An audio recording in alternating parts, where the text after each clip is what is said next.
We need 3 members for a quorum, and we'll get started.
Ladies and gentlemen, we have a quorum. We're going to get started.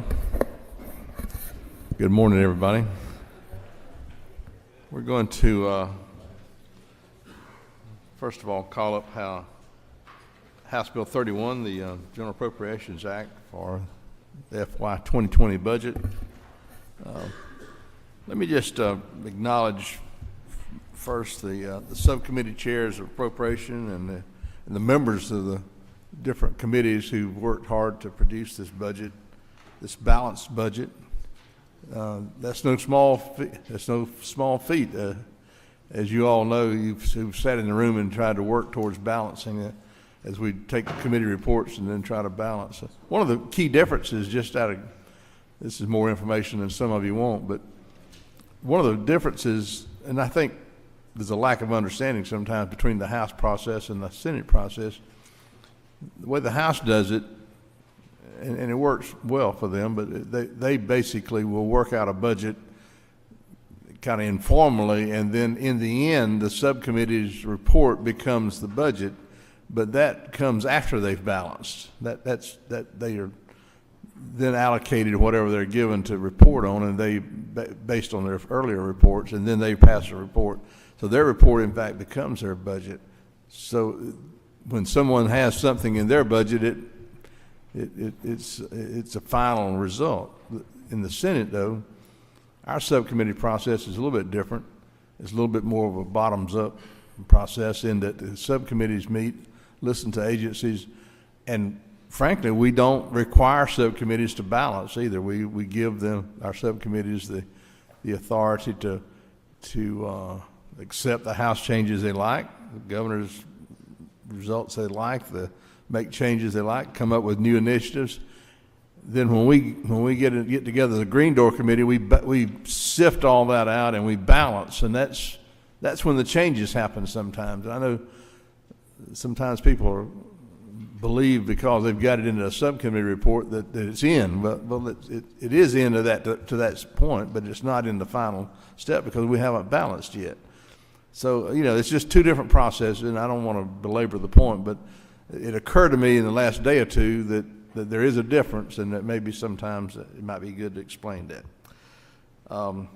Secondly, I want to recognize the work of the Senate Budget and Evaluation Office. We've got a highly skilled, extremely capable staff over there who do incredible work. And they're in the room right now. And if you members of the staff of the Budget Office would stand, we'd like to give you all a hand. Come on. They don't want to.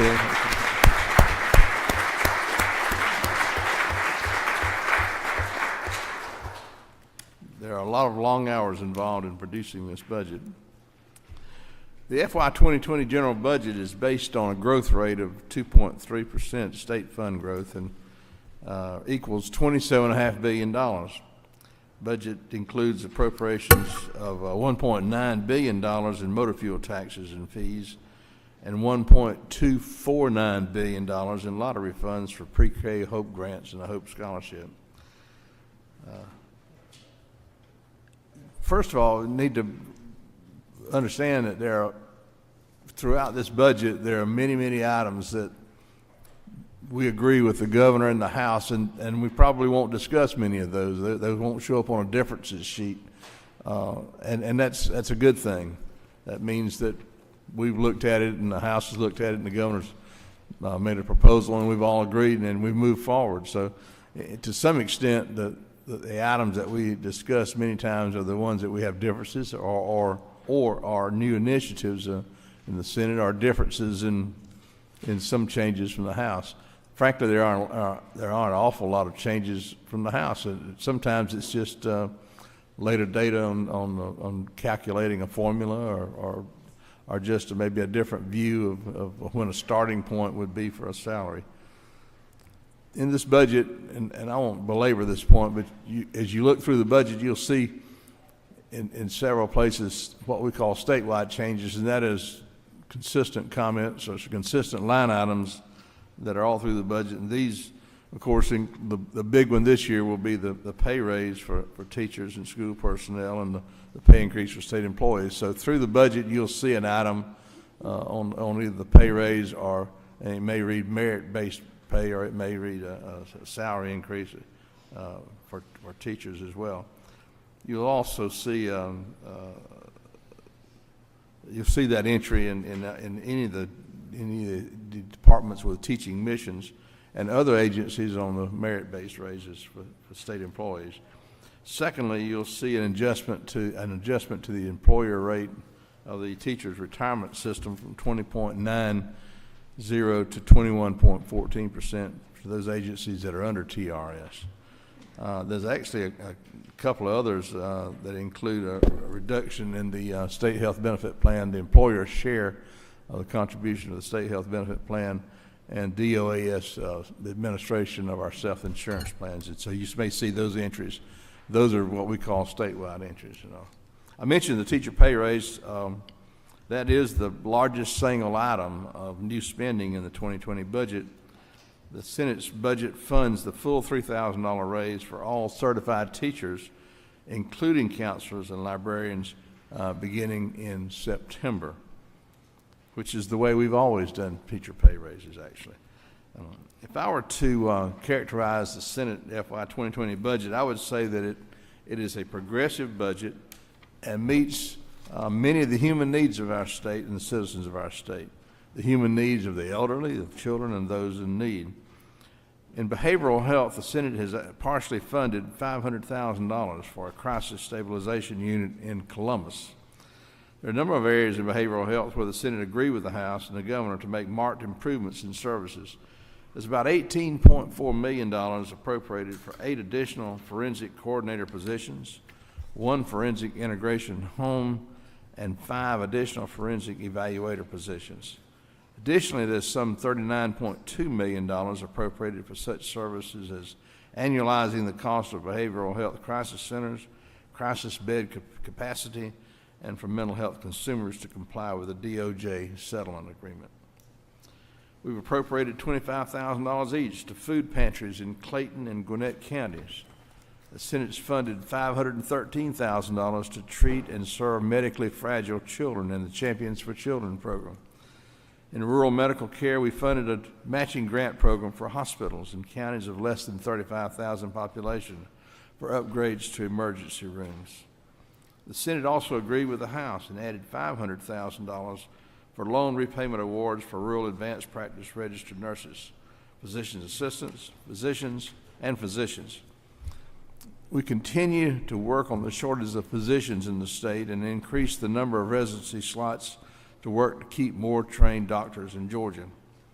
In this budget, we agreed with the House and total about $34.2 million going to 139 new residency slots in primary care, a second year of a gynecological oncology fellowship at Augusta U, 54 OBGYN slots, a rural surgery initiative at Augusta University, child and adolescent psychiatry slots, and the Senate half for a startup grant for South Georgia Medical Center residency program.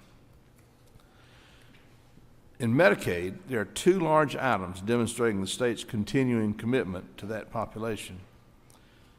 the Medicaid aged, blind, and disabled population drew down a total of about $94 million in new state and federal Medicaid funds. The Senate agreed with the governor and added $68.3 million in state funds to fill in the gap caused by a reduction in the matching rate of federal Medicaid funds, and adds $27.3 million in state funds to fill the shortfall caused by a reduction in federal rate for peach care. The Senate also matched the House and raised the personal needs allowance of nursing home residents to $20 a month, something we worked on for 2 years. In the aged, blind, and disabled category of Medicaid, the Senate agreed with the governor and added $242.9 million to total state and federal funds for an increase in the projected cost of low-income Medicaid population. In community supervision, the Senate agreed with the governor and funded $1 million for 20 new positions to expand the Georgia Prisoner Reentry Initiative to 10 new locations. A Senate initiative adds $1 million for child care and parent services to provide assistance to low-income families for the cost of child care. In public health, the House and the Senate addressed maternal health issues and other public health issues, appropriating $2.3 million for maternal health screening, the Maternal Mortality Review Committee, a nurse peer assistance program, sickle cell research, and feminine products for low-income girls and women. The Senate also funded $550,000 for 10 Coverdell Murphy Act remote stroke readiness grants and added $40,000 for training for 5 Level 4 trauma centers. In education spending, the Senate added $1 million for professional development grants for teachers instructing computer science courses and content for a 2-year pilot to evaluate the effectiveness of early reading assistance for at-risk students with dyslexia. The Senate adds $1 million for additional high school counselors for Title I schools. The Senate's added $1.6 million for an increase in the public school employees' retirement benefit multiplier from $15.25 per month per year of service to $15.50. The census is coming, and the Senate has moved to start the process of working to count those who are traditionally difficult to count. There's $1 million in the Senate budget for the State Complete Count Committee for a targeted statewide campaign for what they describe as the hard to count. In public safety, the Senate added $277,000 for an assessment of current state and local radio communication systems. Came out of our public safety subcommittee. This is a plan that will begin the process of adding radio accessibility to all of our agencies statewide. In the GBI, the Senate has added $563,000 for 5 scientists and 1 lab technician for the chemistry division to address the backlog. The Senate also agreed with the governor and added $1.3 million for 11 positions to bring the GBI unit at the Cyber Crime Center to full operating capacity. Under CJCC, the Senate agreed with the House and added $2.1 million for a county courts expansion.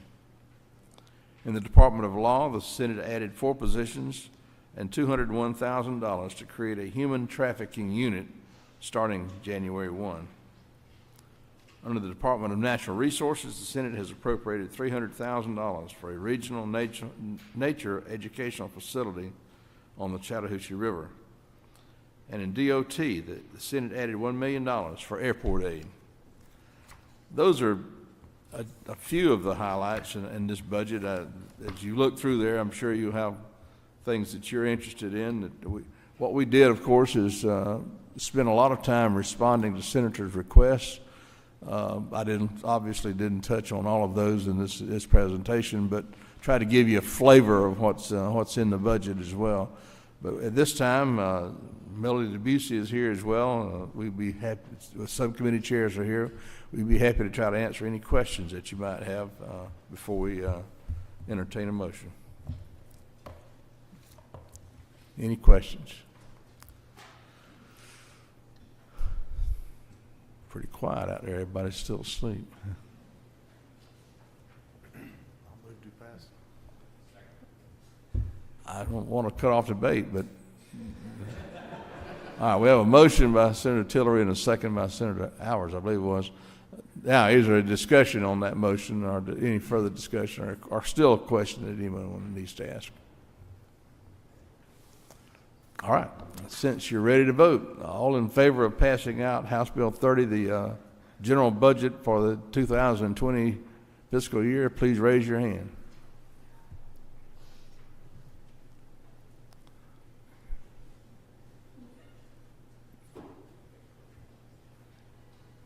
Got it? Can't. All right, and all opposed? I don't see a vote. Very good. The House Bill 30 is passed out by substitute, and we will call this time House Resolution 164, Chairman Powell. Thank you all for your cooperation. Appreciate that.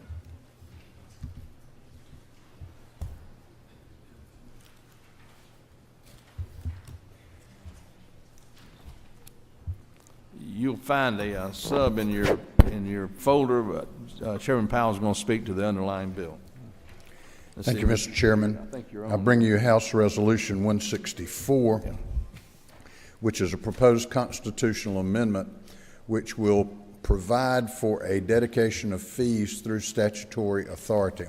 Under current law, if we want to dedicate a fee to a particular purpose, we have to actually do it in the Constitution and do a constitutional amendment. We've done that with motor fuel taxes. We've done that with I think the fireworks bill that Senator Mullis had a couple of years ago, but we dedicated it for that, and then this legislature cannot change that.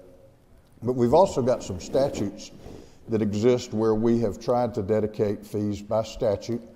Hazardous Waste Trust Fund, Joshua's Law, Solid Waste Trust Fund, the $5 hotel fee in the transportation bill, the fee for electric vehicles. All of those are dedicated fees, but they are not constitutionally dedicated, and under the Constitution, they're subject to general appropriation. Sometimes we do what we say we're going to do, and sometimes we don't. The two most notable ones where we have not are hazardous waste and solid waste, where we've spent probably 2/3 of what we have collected over the last 10 years in general appropriations, and only have spent about 1/3 for what the intended purpose was.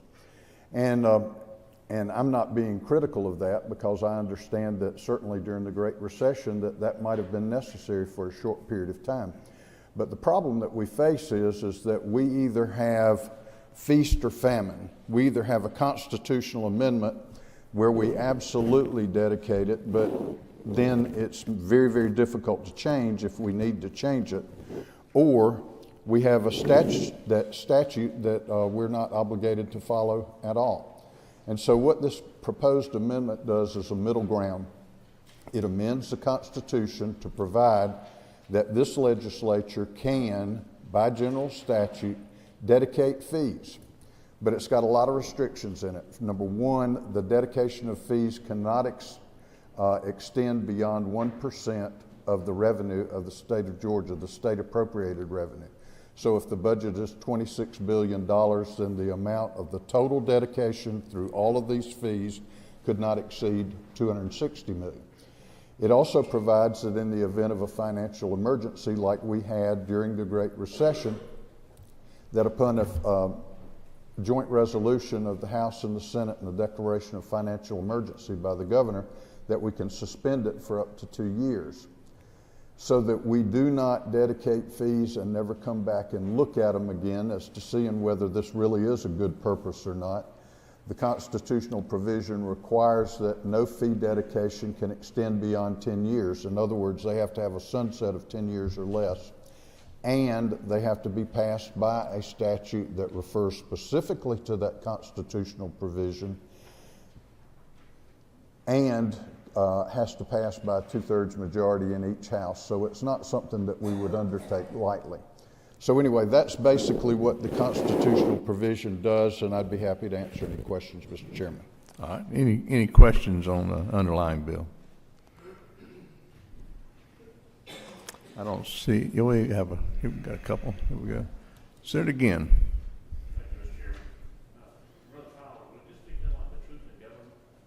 It certainly would. Or the anti-bait and switch bill, either one you want to call it. Senator Black.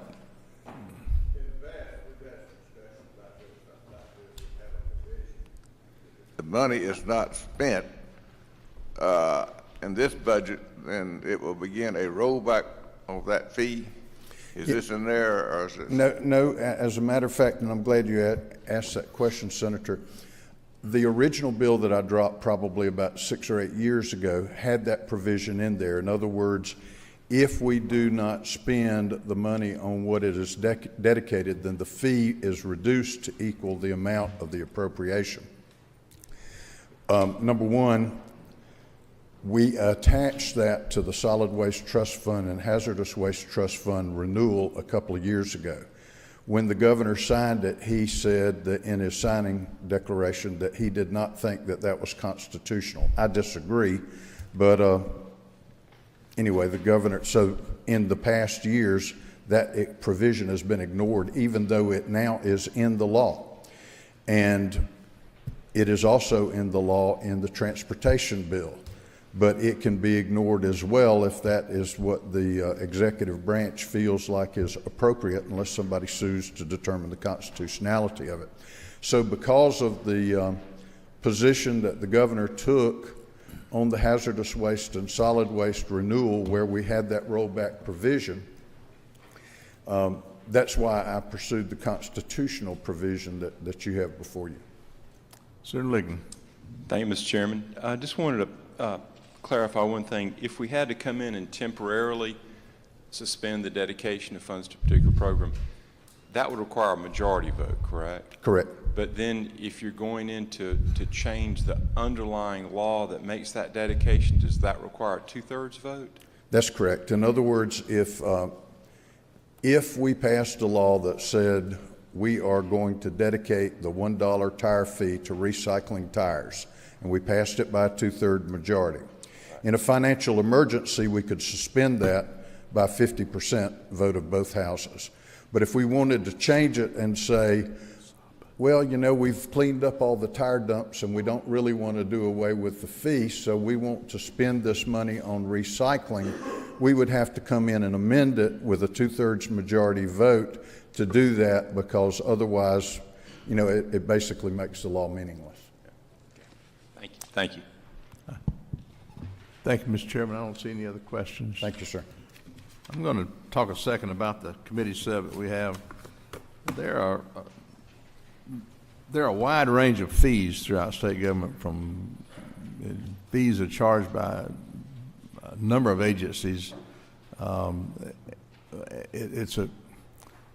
wouldn't call it a Pandora's box, but there's certainly a lot to be explored about the fee structure in the state. In the interest of trying to be sure about what we do and keeping to some degree the one constitutional responsibility we have is to appropriate funds. And I think every time that we chip away at that, we are removing part of of what the Constitution has given us, and that is the right to appropriate funds. And when you pass a broad-based process that will remove unknown numbers of fees, then I think you're taking a real chance that somehow we're going to run into the case where fees that we are using now for the administration of certain departments legitimately will all of a sudden be in doubt as to whether they're being used correctly.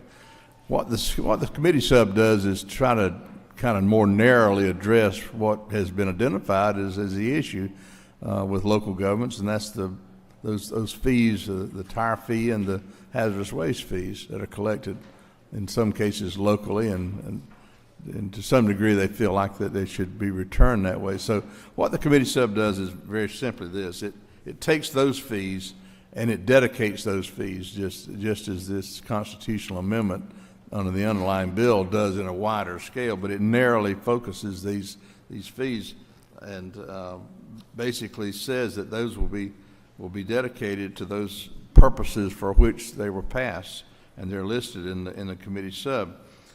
It does have some protections, though, in case Well, first of all, if we collect more than are needed to administer those grants, the balance of those funds would then go towards the administration of EPD.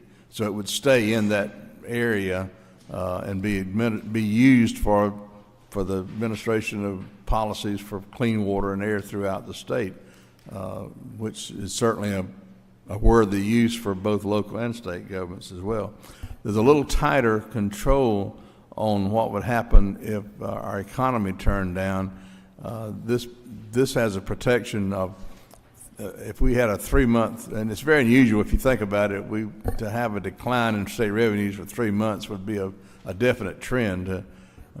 We hope we're not seeing that trend this year, but a decline of 3 months would trigger a condition where the governor could, by executive order, suspend the dedication of those funds. It's not mandatory, but it would give the governor that authority, and then would suspend the dedication of those funds, and would give the legislature its constitutional right to appropriate those funds wherever we need them, whether we need them in education or during the recession, if we needed them to keep state patrolmen on the road or teachers in the classroom, we could use them for those purposes as well. We think, this is a little tighter effort, kind of eliminates some of the unknowns about what would happen if we started through some broad power to try to dedicate all fees. There's just a lot of them that we don't think about till you really get to examining them. So we hope that this addresses the central issue that has been brought up over the years, and we would offer that sub to you and recommend that sub as a sub for the underlying bill. Be happy to try to answer any questions. Senator Gooch, let me see you, turn you on here. So, Section 2 is the wording that would appear on the ballot for the constitutional amendment, is that correct? And if so, it reads, shall the Constitution of Georgia be amended so as to authorize the General Assembly to dedicate revenues derived from certain fees or taxes to the public purpose for which such fees or taxes were imposed? Does that mean any and all, or is it specifically what's listed in Section 1 of the bill? Well, the constitutional amendment, I think, we would have to ask legislative council to be sure that I'm correct, but you can't put every provision in a statement like that. We're basically authorizing it, and then the resolution defines how that happens. So my opinion would be that that the resolution sets the criteria. Gotcha. The question just basically does the authorizing. So, but I'd be happy to get with the legislative council and be sure that it meets that.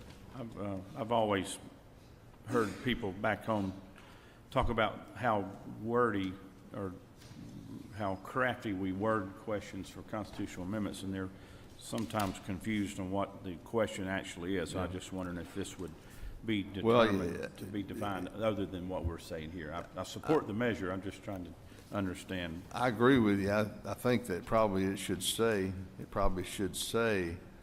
those fees. It probably should identify those fees closer. I agree with you. If you want to offer an amendment to the sub, I'd be glad to entertain it. I think our vice chairman here, he's already worked on it, looks like. Okay, go ahead. Recognize Senator Tillery. Thank you, Mr. Chairman. If you'll accept an amendment, I would suggest that we amend the committee sub on line 84 at the appropriate time to change the word certain to read hazardous waste and solid waste. So that line would then read, those two lines would read, shall the Constitution of Georgia be amended so as to authorize the General Assembly to dedicate revenues derived from hazardous waste and solid waste fees or taxes to the public purpose for which such fees or taxes were imposed. All right. Have a second for that amendment. Senator Gucci, I'll second the amendment. Okay. Any discussion on that amendment? Everybody kind of understand what we're doing. We're more tightly drawing the question. I think that's a good amendment. Okay. All in favor of that amendment? Yes, sir, Senator Ligon. Amendment, one quick question. On lines 14 and 15, it says regarding hazardous waste and solid waste, and then we have the clause including fees related to the disposal of scrap automobile tires. So my question is, if we felt it necessary to include the statement about automobile tires in lines 13 and 14, because they may be considered something different than a solid waste or hazardous waste, and if you're going to so limit the wording of what goes on the ballot, do you have to include that clause there as well?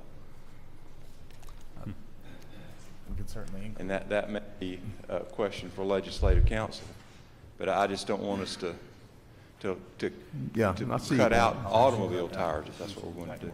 I can amend my amendment if you want, Mr. Chairman.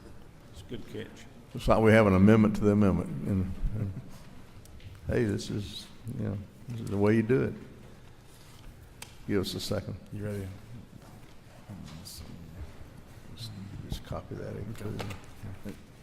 Mr. Chairman, if you'd allow me to, I'll withdraw my first amendment and suggest instead that we change the word certain on line 84 to include now in hazardous waste and solid waste, including fees related to the disposal of scrap automobile tires. Okay. And if you want me to read that whole sentence now, I will. Yeah, go ahead and read it. So lines 83 through 85 would now read, shall the Constitution of Georgia be amended so as to authorize the General Assembly to dedicate revenues derived from hazardous waste and solid waste fees or taxes, including fees related to the disposal of scrap automobile tires, to the public purpose for which such fees or taxes were imposed. Okay, we've got a couple other questions, but let's go ahead and adopt this. Let's go ahead and vote on this amendment, and then we'll entertain further questions as well. Second the amendment to the amendment. Second, well, he withdrew his first amendment, so basically we've got I'll second the that amendment. amendment he just read. Okay, any other questions about the amendment? Okay, you have a question about the amendment? Yes. All right. Senator Mullis. Thank you, Mr. Chairman. My whole concern is, aren't we making this a little more complicated? I know there are a lot of smart people in this room, but also doesn't the voters have a little responsibility to look and see what they're voting for? I think the question needs to be simple. I think we're outsmarting ourselves, actually, and I just would prefer, I'm not going to vote against the bill, but I think we ought to keep the ballot question simple. That's all I have to say about that. Okay. Senator Jones, is your question about the amendment, or you want another question? Okay, we'll come back to you. Senator, again, is your question about the amendment? Well, I went back to the original bill and read the question that was in the original version. If we use the language that was there, what would be left out in that case? Exactly. So that if we go back and just the ballot, the constitutional question, if you go back and read it, I'm kind of curious how that changes the math for any language you want to do. Maybe one of our vice chairman, a learned scholar of the law, can tell us. I'll speak to it. You want me to speak to that? Sure. Thank you, Mr. Chairman. I appreciate the good chairman of Economic Development's comment as to my learned scholarness. I don't know about that, but in that comment notwithstanding, I think what this question does, what the amendment does, is it ties the question that will be in front of the voters more tightly to the committee sub as proposed by Chairman Hill. It makes it more clear that that's exactly the fees that we are trying to dedicate. If I might follow up, one of the things that, right now we're narrowing that to just solid waste, scrap tires, and the things there. Let's say next year we say, hey, we want to add more things to it. Said in that regard, aren't we? We'd have to go back to a ballot question to ask them to address that. If you pass this committee sub, you would have to go back to another ballot question anyway, even if we do not amend the question. But if we pass the constitutional question the way it was originally done in the original bill, said we wouldn't have to go back to the voters every time to get a constitutional amendment, I don't believe. You would, The only way you would not have to go back to the voters every time is if you passed the underlying bill and not the committee sub.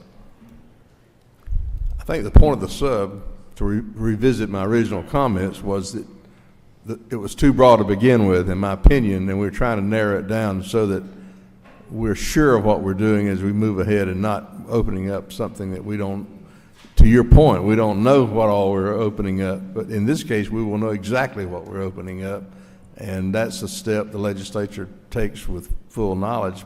I'm always scared of action that we take that's broad, that we don't know where we're headed. We just take this move, and then we come back every year to fix something that many times we've made a ill-conceived notion in the past and have to come back and fix it. What this is an attempt to do is to narrowly define what we think is the most current and most complained about problem and address it. That's what we do. That's what the legislature does. All right, let's move ahead and let's vote on the amendment to the committee subs. We have a motion on the floor to adopt the language as read just before all these questions just a minute ago. If all in favor of that amendment, please raise your hand.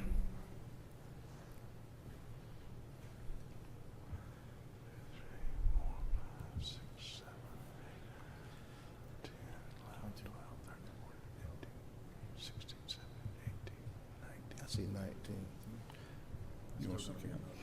Okay, all opposed? I see 19 to 1. Okay, so we now have the committee sub before us. Senator Jones, I'll recognize you for your question. Thank you, Mr. Chairman. And someone that operates a business that's collected these fees many, many years, the question is, have these funds been appropriately appropriated in the past, or have these particular funds been used for other purposes other than which they were collected?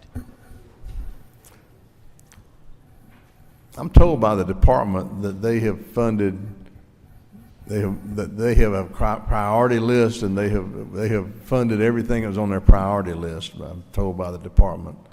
The funds that were collected that were not expended, that did not have a grant for or a request for, were lapsed into the general treasury.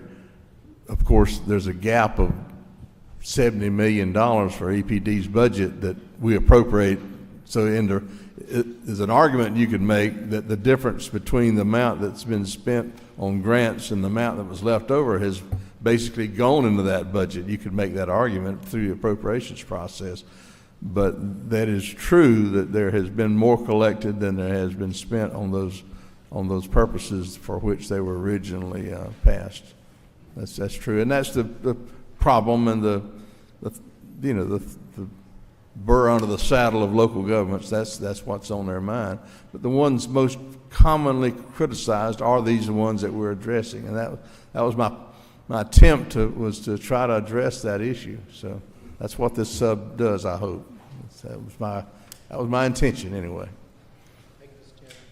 Thank you. Okay.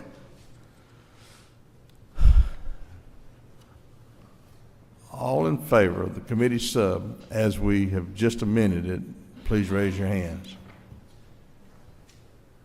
1, 2, 3, 4, 5, 6, 7, 8, 9, 10, 11, 12, 13, 14, 15, 16, 17, 18, 19, 20, 23.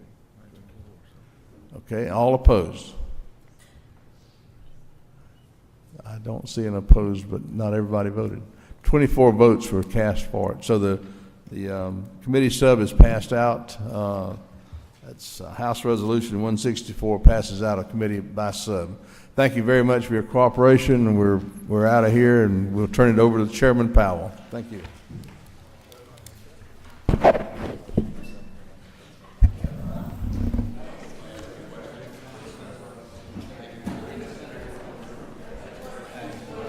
Hey, Jasmine, I made the motion and he seconded.